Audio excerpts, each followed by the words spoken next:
Bismillahirrahmanirrahim. Alhamdulillahirabbil alamin. Wa bihi nasta'in ala umuri dunya waddin. Asyhadu an la ilaha illallah wa asyhadu anna Muhammadan 'abduhu wa rasuluh. Allahumma shalli wa sallim wa barik ala sayyidina Muhammad wa ala alihi wa sahbihi ajma'in. Subhanaka la ilma lana illa ma 'allamtana innaka antal alimul hakim. Rabbi shrah li sadri wa yassir li amri wahlul 'uqdatam min lisani yafqahu qawli. Amma ba'd. Assalamualaikum warahmatullahi wabarakatuh.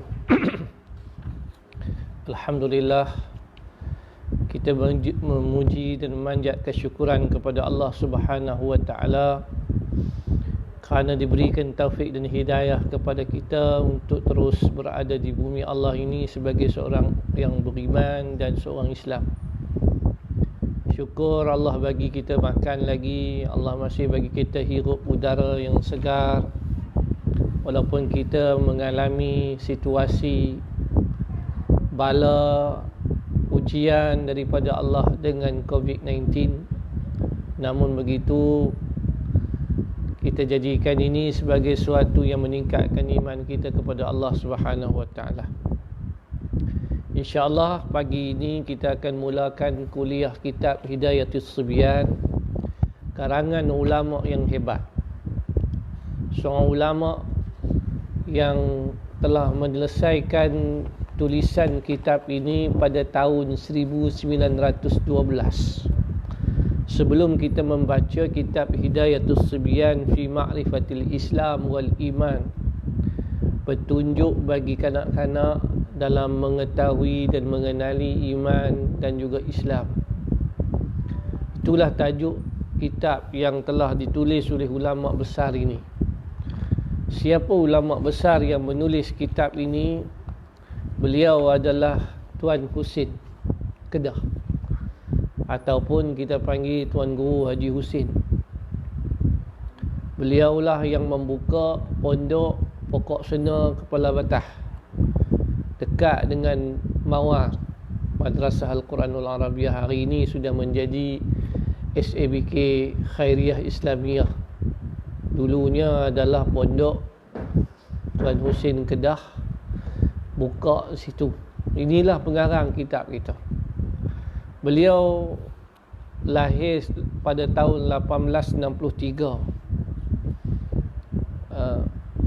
Tahun 1863 beliau lahir di Titi Gajah, Kedah. Sebelum kita nak baca kitab ni, kita kena kenal dulu pengarang dia siapa.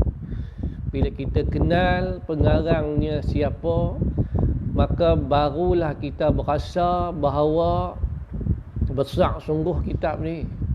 Pasal pengarang dia bukan Ustaz Fahmi, pengarang dia bukan Ustaz biasa, tapi ulama, orang alim yang wara', yang telah pun hidup awal daripada kita menuntut ilmu dengan para ulama yang lain, dan keturunannya jugalah keturunan yang baik-baik.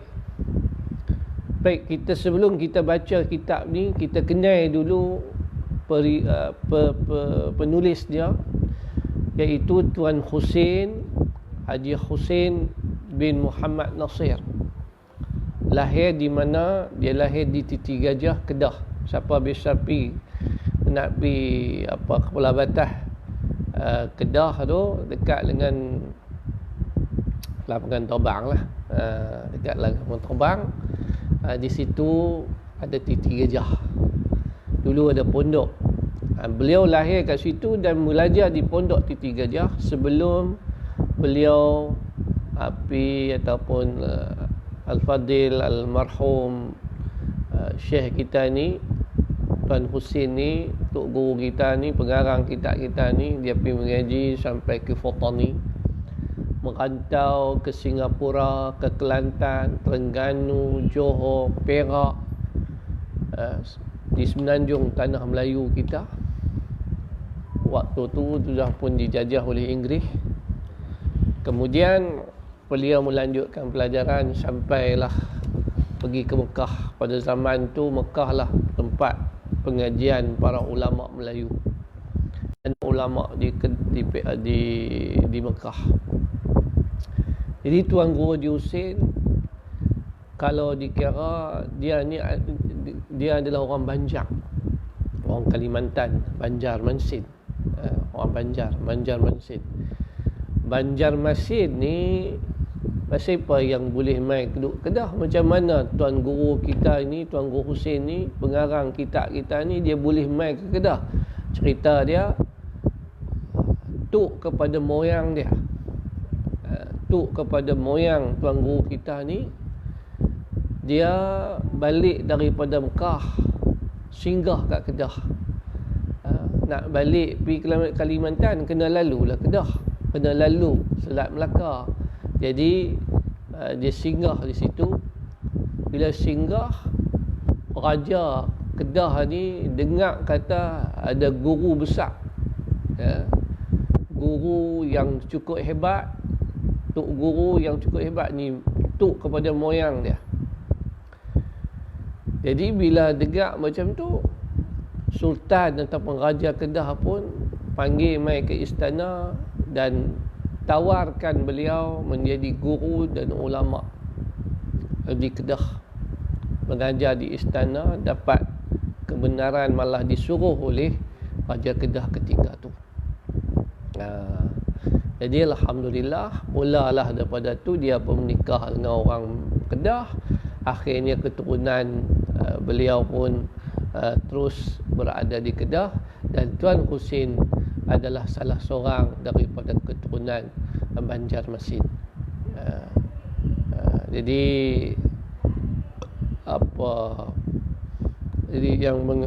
kemudian tak apalah, itu cerita keturunan beliau, keturunan Syekh Husin, ataupun Tuan Guru Haji Husin kita ni yang pengarang kitab kita.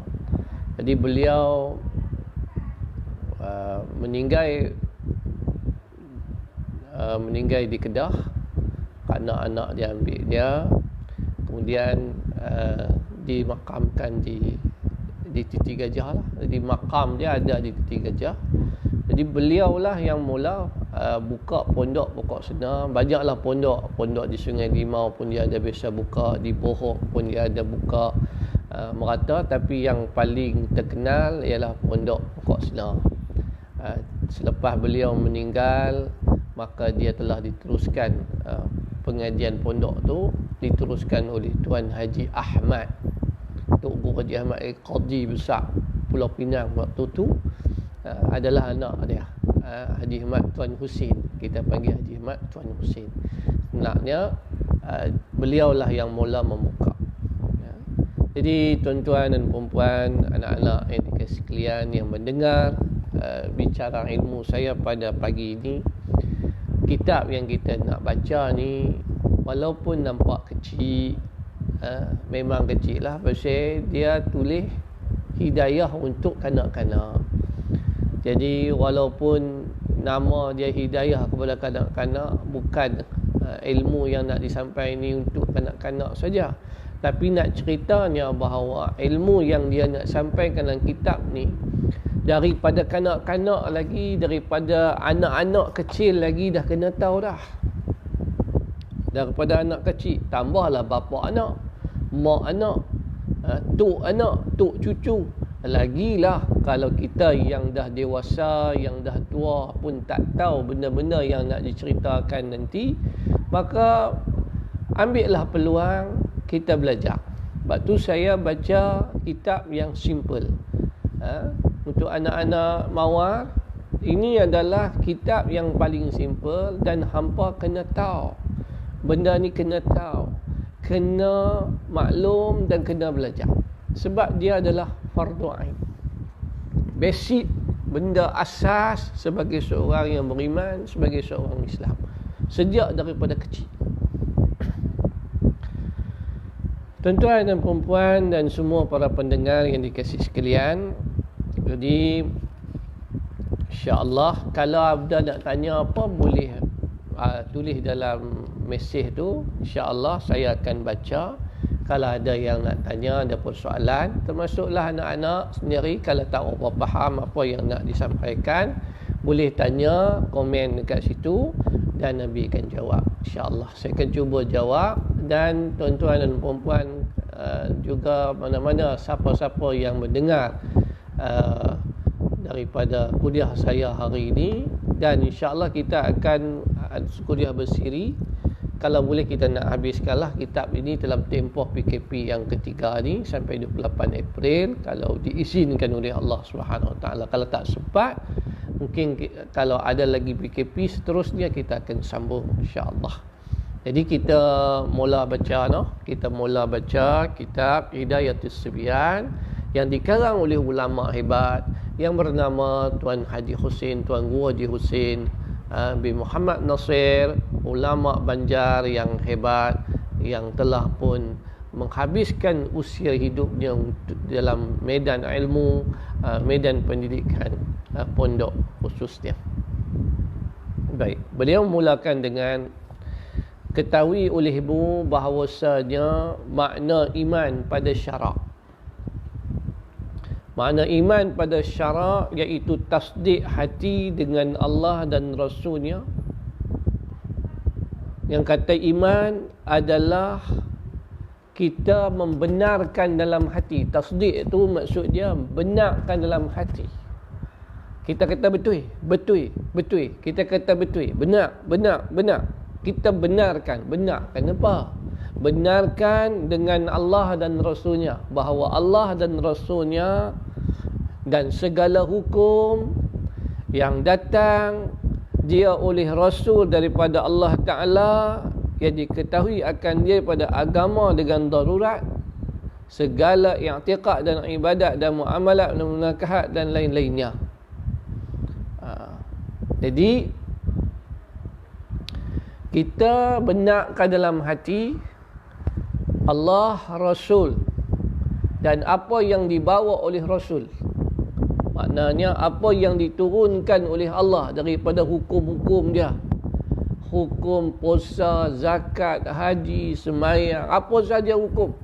Apa sahaja hukum yang ada dalam Quran yang diturunkan, yang kita tahu dengan darurat. Apa maksud dalam agama? Dia kata daripada agama dengan darurat. Maksudnya kalau kita benda hak kita tak tahu ni, maksudnya sembahyang takkan tak tahu kok wajib, fardu ain, fardu kepada orang Islam, berukuk wajib. Oh saya tak tahu, benar kecuali orang mualaf lah. Tu pun awal-awal lagi kita dah kena habaq. Itu maksud dia, kita yakin benda yang darurat, puasa, zakat, haji, sembahyang apa semua ni benda darurat. Tak boleh ada orang kata bahawa dia tak tahu. Itu maksud darurat. Minad darurah. Daripada minad din bid darurah. Daripada agama secara darurat mesti tahu. Takkan tak tahu puasa Ramadan tu wajib, kena tangkap tanya, ni pasal apa hang tak puasa? Saya tak tahu, kata puasa tu wajib, tak boleh. Itu maksud dia yang dimaksudkan dengan agama, agama dengan darurat. Maksud dia yang tu, fahamlah? Maksud minad din bid darurah, agama dengan darurat. Maksud tu istilah dia ialah semua amalan-amalan yang tak boleh siapa pun kata dia tak tahu, sedangkan dia orang Islam. Macam mana orang Islam tak tahu kata babi itu haram? Macam mana kata orang Islam tapi dia tak tahu kata arak tu haram? Tak boleh. Benda tu tak boleh dia kata dia tak tahu. Sebab itu daripada agama secara darurat dia kena tahu. Itu maksud dia. Baik. Dan dikehendaki dengan tasdik, iaitu qabul hati. Makna dia diterima. Betul. Arak tu haram. Betul, sembahyang tu wajib. Betul, benar, sungguh Allah Ta'ala tu ada. Betul, benar, sungguh Rasulullah SAW itu nama dia Muhammad. Betul, Allah Ta'ala hantar Nabi-Nabi dan Rasul. Betul, Quran ni turun daripada Allah. Itu maksud dia betul, terima, qabul dengan hati. Baik, apa makna Islam? Bahawasanya makna Islam pada syarak iaitu menjunjung akan barang yang datang akan dia oleh Rasul daripada segala pekerjaan agama. Islam junjung, makna dia terima. Kita junjung. Junjung ni makna dia kita letak ke atas, kita terima. Terima apa? Terima apa saja yang didatangkan oleh Rasulullah sallallahu alaihi wasallam. Rasulullah buat main buat apa? Pekerjaan agama. Kita junjung apa saja yang dibawa oleh baginda Nabi SAW daripada pekerjaan agama. Hak pekerjaan agama ni kita kena terima terus daripada Nabi SAW. Pekerjaan agama apa dia? Sembahyang, puasa, zakat, haji. Semualah. Ambil ayat sembahyang dengan cara semua kena terima. Terima bab-bab agama. Bab-bab agama, kerja-kerja agama, perbuatan agama, semua kita kena ambil daripada Nabi Muhammad SAW. Tapi kalau pekerjaan, cara nak tanam pokok, tak payahlah. Tak payahlah macam mana nak bawa kereta. Tak ada, Nabi tak ajak cara nak bawa kereta. Cara nak bawa kuda, tak payahlah. Tak apa yang tu. Tak apa, yang tu tak ada masalah. Hak Nabi buat main ni adalah agama. Hak tu yang kita kena terima dan junjung. Kena terima dan junjung. Yang ni tak boleh ambil hak orang lain. Kena ambil hak Nabi, junjung. Elok-elok, pegang elok-elok. Itu maksud Islam. Kita ni Islam pasal apa maksud Islam? Islam ialah kita junjung apa yang Nabi buat main daripada pekerjaan-pekerjaan agama. Maknanya sembahyang kita kena ikut Nabi, puasa kita kena ikut Nabi, zakat kita kena ikut Nabi, sedekah kita kena ikut cara Nabi, zikir kita kena ikut Nabi. Bawa kereta tak apa, tak apalah. Bawa kereta tak ikut pun tak apa, pasal Nabi pun tak bisa bawa kereta. Bab pekerjaan agama. Rukun iman. Jadi rukun iman itu 6 perkara. Rukun iman 6 perkara. Pertama, wajib percaya kita dengan Allah. Wajib percaya kita dengan Allah Ta'ala. Rukun iman. Rukun iman yang kedua, wajib percaya kita dengan segala malaikatnya. Beriman pada malaikat. Ni kena hafal lah rukun iman. Rukun iman kena percaya, kena hafal. Wajib ke hafal ni? Segi agama tak wajib hafal. Tapi segi kalau ilmu wajib hafal. Bila ustaz suruh hafal, wajiblah. Tapi bukanlah wajib pada agama, wajib pada sekolah, wajib pada madrasah, wajib pada pondok, wajib pada guru.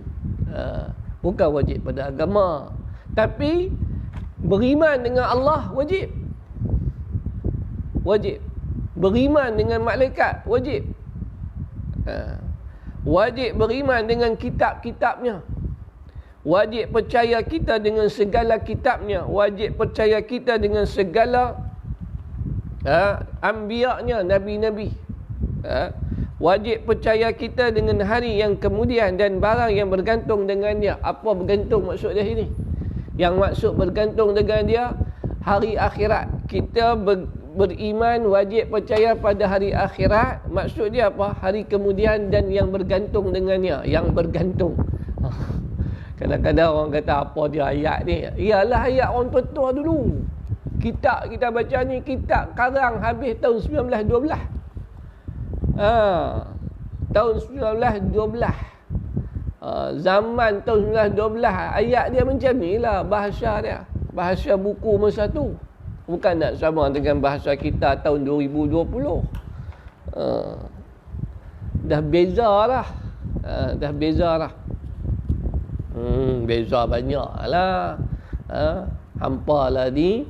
Budak-budak lah ni. Hampa lah ni. Orang-orang muda lah ni. Apa semua. Lah ni. Semua pakai WhatsApp lah. Mesej dan sebagainya. Bukan reti tulis surat lah. Dulu kami tulis surat lagi. Hantar kat mak. Nak minta duit ke apa kan tulis surat. hapus 3 hari, 4 hari, kadang-kadang seminggu, kadang-kadang tak sampai pula surat. Lah ni nak minta duit kat mak pakai SMS ya, pakai WhatsApp, pakai Telegram, senang ya. Dulu ayat dia macam tu lah. Di ayat dia kata, percaya kita hari yang kemudian dengan hari yang kemudian. Hari yang kemudian ni hari akhirat lah. Dan yang bergantung dengan dia, dan barang yang bergantung. Barang tu maksud dia apa sahaja benda yang berkaitan dengan hari akhirat. Syurga, neraka, hisab, yaumul mahsyar, siratul mustaqim. Ayat tu lah.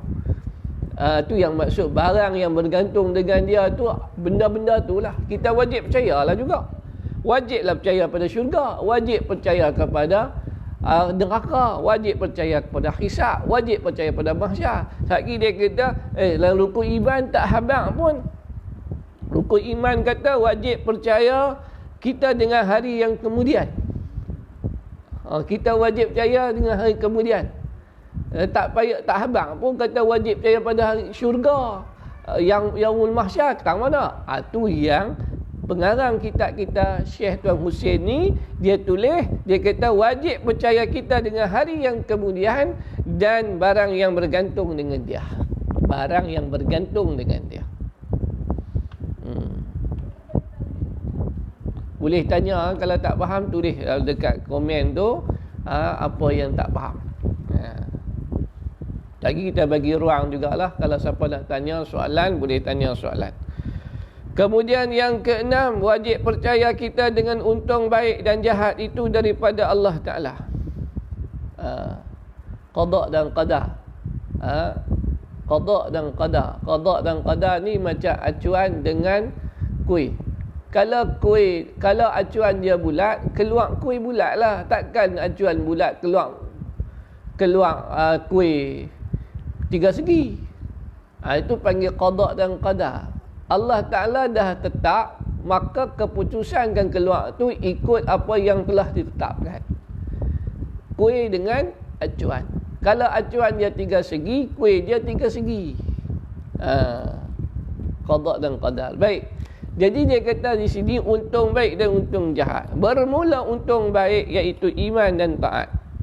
Dan untung jahat iaitu kufur dan maksiat. Maknanya semua Allah Ta'ala telah tentukan.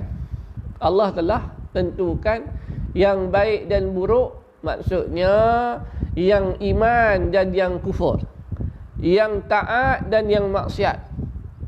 Kalau dia buat maksiat ke, semua ditakdirkan Allah.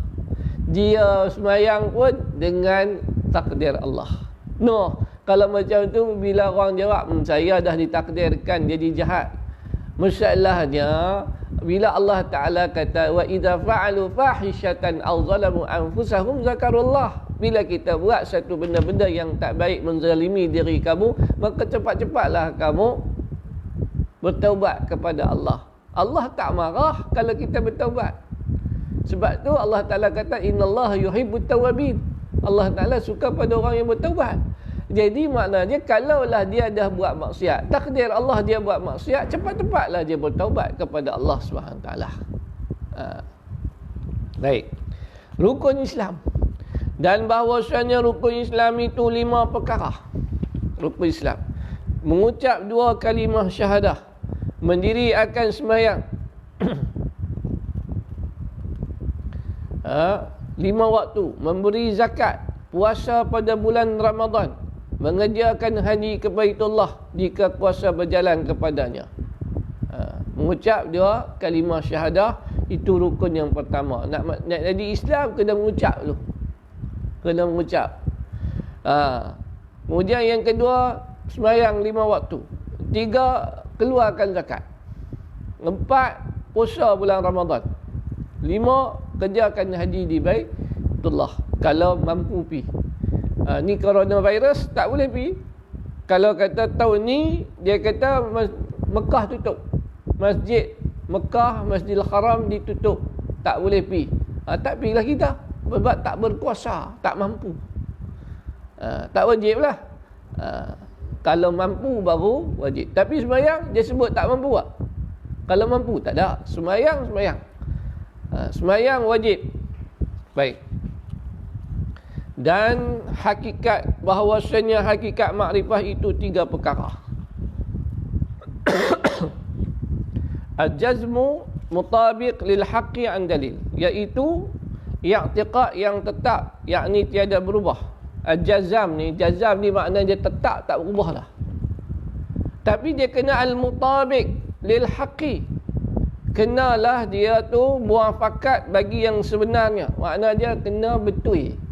Bukan boleh jazam benda tak betul. Dia i'tiqad bahawa lembu bertelur. Betul ke? Dia jazam, makna dia tetap pendirian. Pendirian dia tetap bahawa lembu bertelur. Mana boleh lembu bertelur? Tak boleh lah. Makna dia tak mutabik lil haqqi, tidak bertepatan dengan yang benar. Dia kena bertepatan lah. Kalau dia kata lembu beranak, tepat lah. Tapi kalau lembu bertelur, tak tepat. Tapi dia yakin yang tu. Dia kata tak, lembu bertelur, tetap betul. Maka yang kata makrifat ni, benda yang kata makrifat ni, dia hakikat makrifat tu 3 perkara. Pertama dia kata, yang maksud dia macam ni, al-jazmu al-mutabiq lil haqqi an dalil, iaitu tiada berubah, tetap pendirian dan mesti muafakat bagi yang sebenarnya, makna bertepatan dengan benda yang betul, dan ia pekerjaan yang i'tiqad lagi daripada dalil, mesti ada dalil. Kalau tak ada dalil pun tak boleh juga. Jadi dalam bab makrifat ni dia ada 3 perkara yang kita nak. Jazam, dia mesti ada pendirian. I'tiqad dia mesti ada pendirian dan i'tiqad dia. Yang kedua, mesti bertepatan dengan benda yang betul. Yang ketiga, dia mesti ada dalil. Tak ada dalil tak boleh juga. Tak makrifat lagi nama dia. Sebab tu yang disebut makrifat, nak cerita dia makrifat. Kalau makrifat apa, sembahyang pun tak. Kami mengaji makrifat. Jadi sampai ketika kami tak payah sembahyang lah. Itu tak betul lah. Ghairu mutabiq lil haqqi, tidak bertepatan dengan hak. Dia mesti al-mutabiq lil haqqi, mesti betul, bertepatan dengan benda yang betul. Baik. Maka barang siapa tiada jazam pada i'tiqadnya, maka dinamakan jahil basit. Dia ni, dia pendirian dia tak tetap. Dia tak jazam. Pendirian dia tak tetap. Dia tak jazam. Dia kata betul ke lembu tu bertelur? Betul ke ayam beranak? Dia tak tetap. Pendirian dia tak tetap. Dia ni kita panggil jahil basit. Jahil lah, bodoh. Jahil tu bodoh lah. Bodoh tu jahil. Dia bodoh. Orang panggil bodoh basit. Bodoh sikit-sikit lah. Bodoh sikit. Maksudnya dia tak tetap lagi. Pendirian dia tak tetap lagi. Dia cuma dia duduk ingat ayam beranak pun. Takat tu kod lah. Dia ada kod. Dia tak betul-betul lagi. Jadi panggil jahil basit. Bodoh sikit. Bodoh sikit lah. Bodoh sikit. Dan jika jazam ia padanya tetapi tiada mufakat ia bagi diri pekerjaannya, dinamakan jahil murakkab. Yang kedua ni, dia jazam, makna dia tetap pendirian. Dia kata tetap, betul, aku yakin. Dia kata aku yakin. Yakin apa? Yakin ayam beranak. Ayam memang beranak, aku yakin. Yang ni kalau kita pergi habaq kat dia, dah ayam bertelur, bukan beranak. Dah dia duk kata ayam beranak situlah. Yang ni kita panggil apa dia kata? Namakan akan dia jahil murakkab. Yang ni nama dia jahil murakkab. Jahil bertimpa-timpa. Tak boleh diajak. Bodoh sombong. Tak boleh diajak. Faham tak? Faham tak ni? Jahil basit, jahil sikit dengan jahil bodoh sungguh-sungguh. Bodoh orang panggil apa? Jahil murakkab. Bodoh betul. Bodoh sungguh ni, dia dah pegang dah pendapat tu. Dia tak ubah dah pendapat tu. Dia duduk kata situ lah. Jahil murakkab. Yang ketiga, jazam ia padanya dia muafakat baginya tapi tiada dalil. Yang ketiga, dia tetap pendirian, kata dia betul tetap pendirian, dia dah tetap dah, dia tak ubah dah pendirian dia. Pendirian dia kata ayam bertelur. Ini contohlah bagi saya, ustaz bagi ni, saya bagi ni hak yang mudah. Hak mudah nak faham. Dia kata ayam bertelur. Betul, ayam bertelur. Aku tak akan ubah dah pendirian aku. Betul tak? Betul. Mutabiq lil haqi. Makna dia bertepatan dengan yang benar. Hak betul. Betul. Tapi dia tak ada hujah.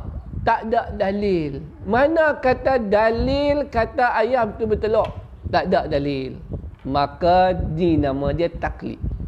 Nama dia taklid. Jadi taklid. Jadi kita tanya dia, pasal apa yang hang pegang pendapat kata ayam tu bertelur? Pasal mak aku habang ayam bertelur. Tu hang yakin? Aku yakin lah.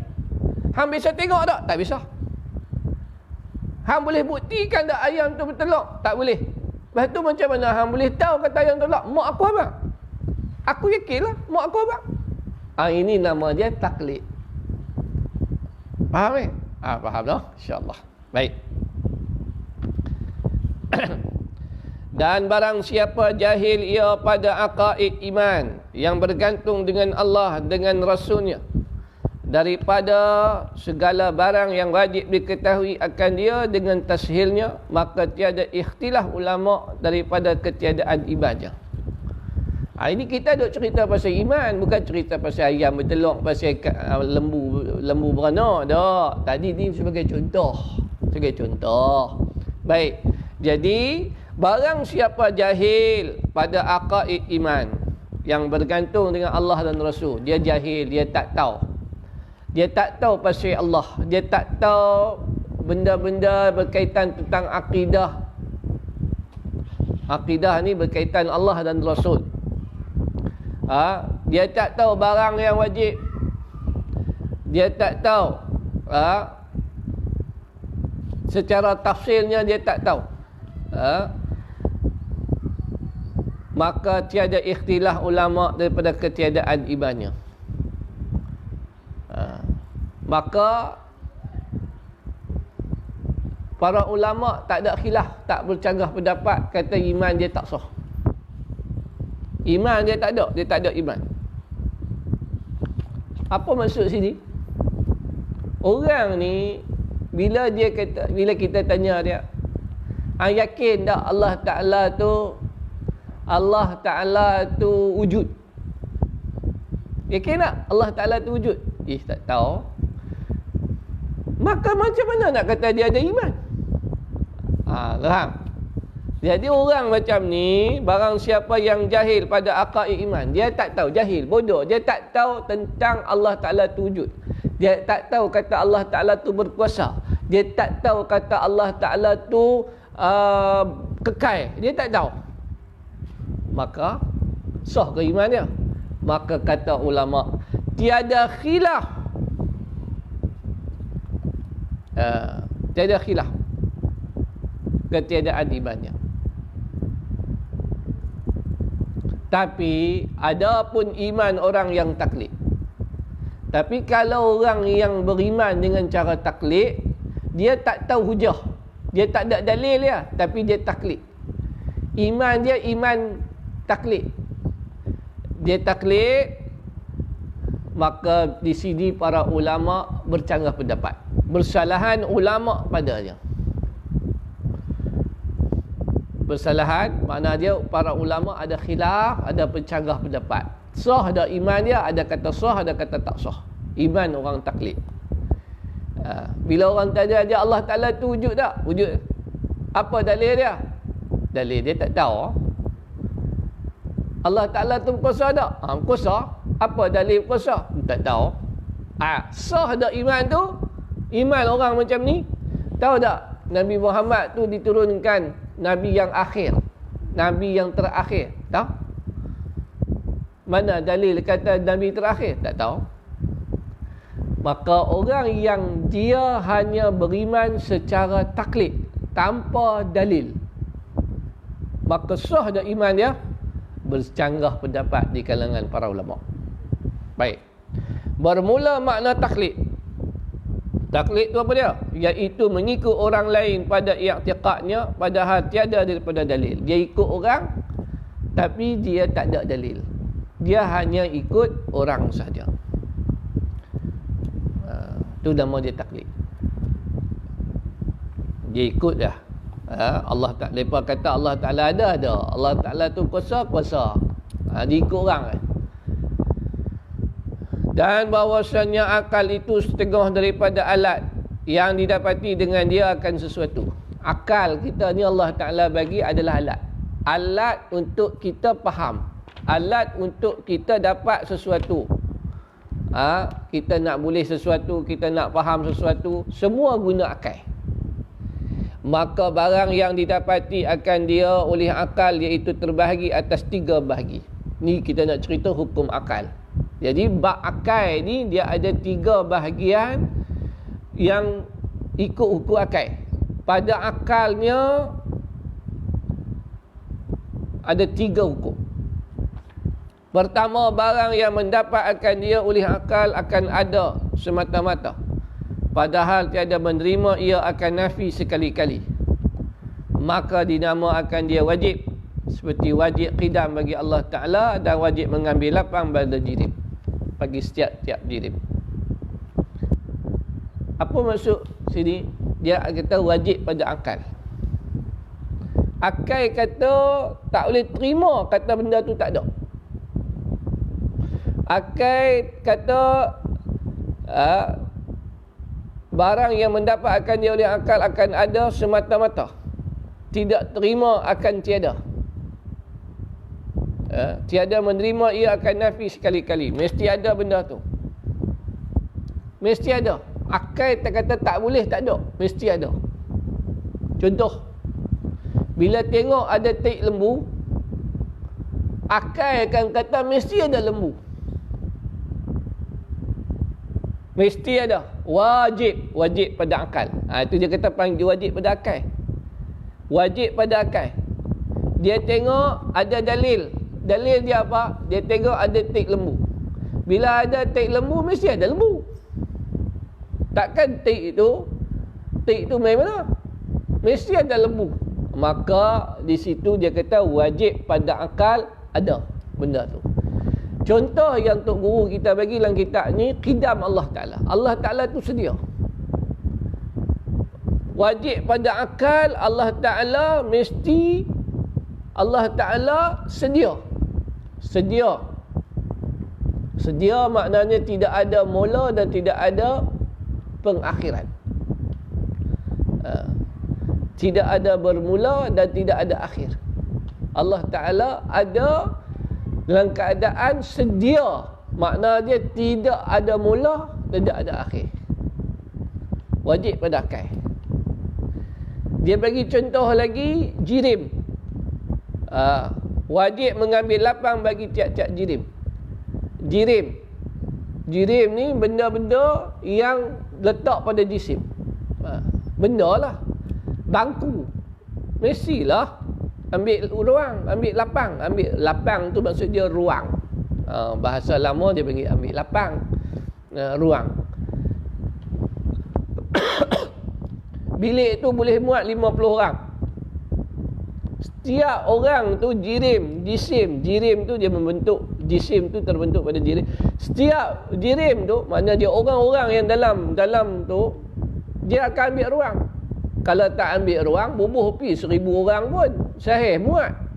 Tapi dah bilik tu untuk 100 orang, tak boleh muat 200. 150 pun tak boleh. Pasal mesti pada akal setiap orang, setiap benda dia akan ambil ruang. Dia akan ambil ruang. Itu wajib pada akal maksud dia. Yang kedua, barang yang didapati akan dia oleh akal akan tiadanya semata-mata. Barang yang didapati akan dia oleh akal akan tiadanya semata-mata, padahal tiada menerima ia akan subut sekali-kali. Barang yang akal tengok tiada aja. Padahal tiada menerima ia akan subut sekali-kali. Mustahil. Di mana ia mustahil seperti baharu Allah Ta'ala dan tiada mengambil lapang diri pada waktu wujudnya. Akal tak boleh terima benda tu tak ada. Mustahil benda tu tak ada. Akal tak boleh terima, mustahil. Tak boleh terima benda tu berlaku. Dia ambil contoh kat sini, seperti kita kata Allah Ta'ala tu baharu. Baharu sama dengan makhluk lah. Allah Ta'ala ada mula, kita ada tarikh lahir, Allah Ta'ala ada tarikh lahir. Mana boleh?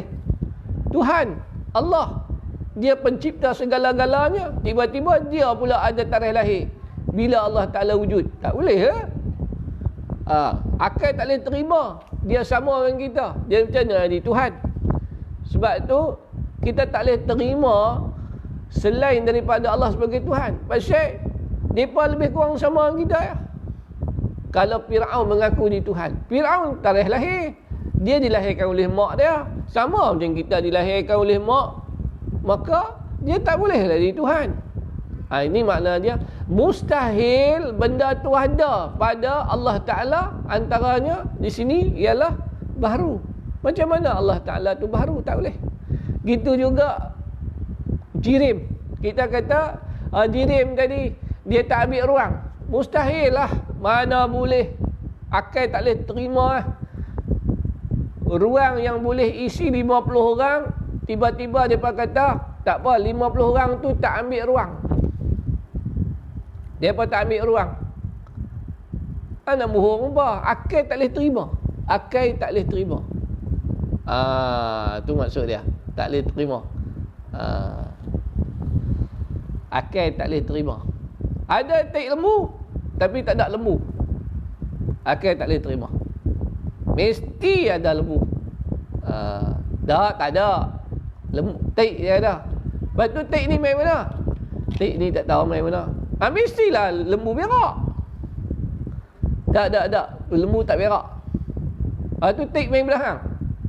Tu kata akal. Mustahil lah. Mustahil.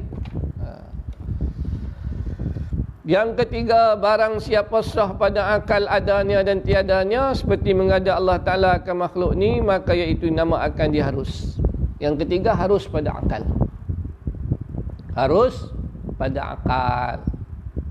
Harus pada akal. Harus. Ya. Kita kata harus pada akal ni. Dicontoh dia bagi kat sini, tok guru kita bagi kat sini, musannif kita ni, pengarang kita ni, dia kata seperti Allah Ta'ala mengadakan akal makhluk. Harus bagi Allah. Harus pada akal. Allah nak cipta, Allah tak mau cipta. Harus. Hukumnya harus. Hukumnya harus. Akal kata harus. Harus. Tadi ni saya nampak rimau dekat Tasik Gelugong. Rimau? Harus pada akal. Mungkin rimau mai. Mungkin. Mungkin. Mari ni ada orang kena COVID-19 di Tasik Gelugong. Mungkin. Itu harus. Harus. Mungkin pada akal. Harus pada akal. Mungkin. Harus. Nak kata wajib? Tak semestinya. Nak kata tak kata mustahil pun tak. Sebab harus pada akal. Ada orang kena penyakit COVID-19 di Tasik Gelugong. Baik. Sifat wajib bagi Allah Ta'ala dan bahawasanya wajib atas tiap-tiap mukallaf pada syarak mengetahui segala sifat yang wajib bagi Allah Ta'ala. dan segala sifat yang mustahil atasnya dan segala sifat yang harus padanya. Dan demikian lagi bagi segala sifat yang takluk bagi zat sekalian Rasul alaihi wassalatu wassalam. Faham ni? Ya. Tuan-tuan tak faham, boleh hantar mesej kat saya, no? Kalau tak faham, boleh. Apa maksud dia kata wajib pada mukallaf? Wajib tiap-tiap mukallaf pada syarak mengetahui segala sifat yang wajib bagi Allah Ta'ala. Dia tak kata hafal. Siapa kata wajib hafal sifat 20? Tak ada tok guru mana pun tak pernah ajak kata wajib hafal sifat 20. Tok guru suruh anak murid hafal. Macam saya lah kata wajib hafal, tak hafal Ustaz Rotan. Habis Rotan siapa tak hafal sifat 20. Wajib pada kata-kata peraturan sebagai orang mengaji. Tapi wajib pada syarak makna dia kalau tak tahu, bukan tak hafal, tak tahu, maka berdosa. Beza hafal dengan tahu. Yang tok guru duk sebut, ayah saya ngajak saya dulu, Tok Guru Haji Hashim Kelam dulu mengajak saya dulu. Ramai Tok Guru duk mengajak dulu, dia duk habaq kat kita wajib tahu. Dia tak kata wajib hafal. Siapa kata wajib hafal? Tak ada. Tuan-tuan yang duk komplain pasal sifat 20 ni, saya nak habaq lah. Kata sifat 20 yang kami ni wajib hafal. Kami wajib hafal sebagai anak murid, sebagai orang yang mengaji, dia hafal lah. Kami tak kata wajib pada syarak. Kami kata wajib tahu. Pasal apa? Tuan-tuan fikir tengok. Bila kita pergi tanya seorang, saya tanya tuan-tuan, Allah Ta'ala tu wajib ada ke tak? Tuan-tuan boleh jawab tak tahu. Macam mana tuan-tuan kata tak tahu Allah Ta'ala tu ada ke tak? Mestilah wajib tahu. Wajib tahu Allah Ta'ala tu ada. Allah Ta'ala tu sedia, qidam. Dia tak ada mula, tak ada akhir. Betul tak? Betul tak? Tuan-tuan tahu tak ni? Tahu tak Allah Ta'ala tu wajib? Wajib. Allah Ta'ala tu dia tidak ada mula, tidak ada akhir. Iaitu tidak ada mula, tidak ada akhir, qidam. Wajib tak bagi Allah Ta'ala mesti bersifat macam tu? Tuan-tuan boleh jawab kata tak tahu. Bila kata tuan-tuan kata tak tahu, makna dia tuan-tuan berdosa. Allah Ta'ala tu kekal, baqa. Wajib tak Allah Ta'ala tu kekal? Wajib. Wajib. Tuan-tuan kata wajib, tuan-tuan tahu. Kalau tuan-tuan jawab, habang kata, saya pun tak tahu Allah Ta'ala tu kekal ke tak. Tuan-tuan iman tak sah. Bukan kata berdosa saja, iman pun tak sah. Sebab tak tahu benda ni. Sebab tu yang kita kata kat sini, Tok Guru kita kata kat sini, dia kata wajib setiap mukallaf pada syarak mengetahui segala sifat yang wajib bagi Allah Ta'ala dan segala sifat yang mustahil. Benda yang mustahil pada Allah Ta'ala. Mustahil Allah Ta'ala tu binasa. Hang tahu tak? Mustahil Allah Ta'ala tu buta. Mustahil Allah Ta'ala tu buta. Allah wajib melihat. Hang tahu tak? Tak tahu pula. Berdosa, malah tak sah iman.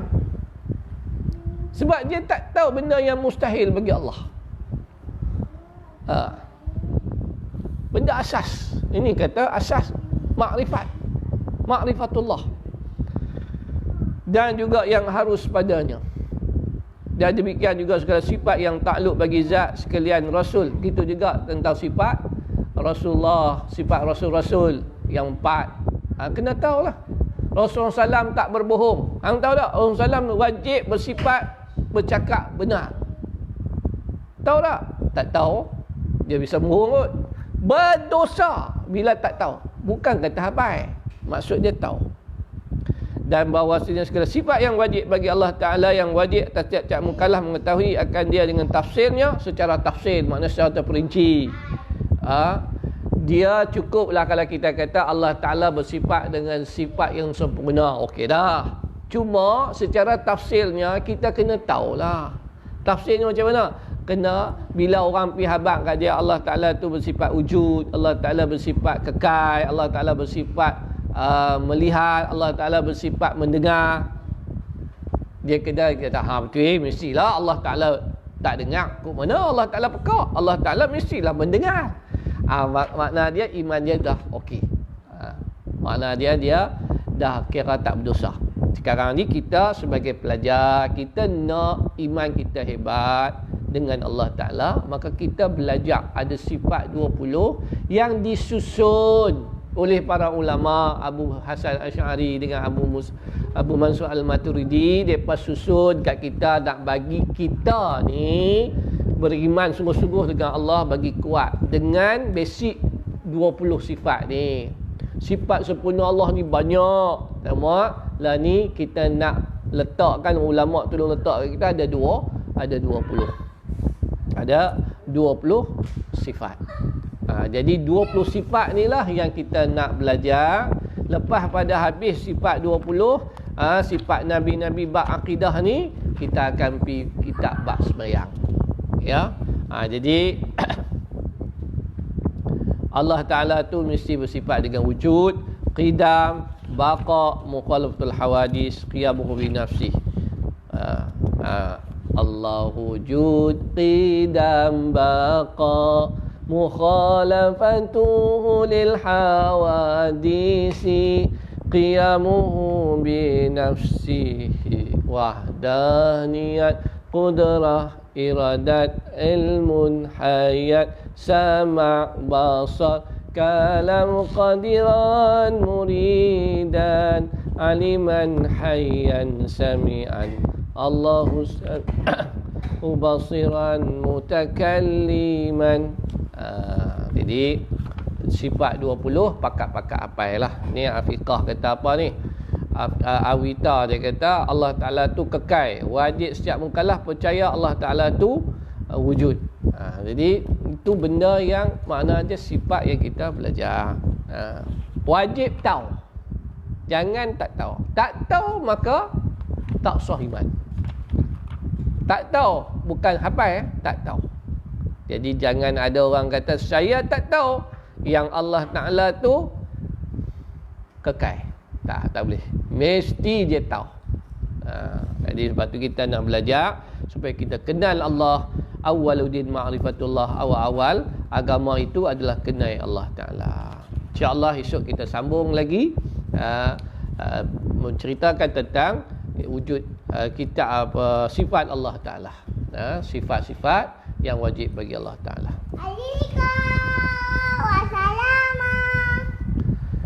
Bismillahirrahmanirrahim. Allahumma anfa'na bima 'allamtana wa 'allimna ma yanfa'una warzuqna 'ilman nafi'a. Allahumma ij'al jam'ana jam'an marhuma wa tafarruqana min ba'd tafarruqan ma'sula, taj'al fina syaqiyyan wa la mahruma. Wa sallallahu ala sayyidina Muhammadin wa ala alihi wa sahbihi ajma'in. Walhamdulillahi rabbil alamin. Jumpa lagi esok.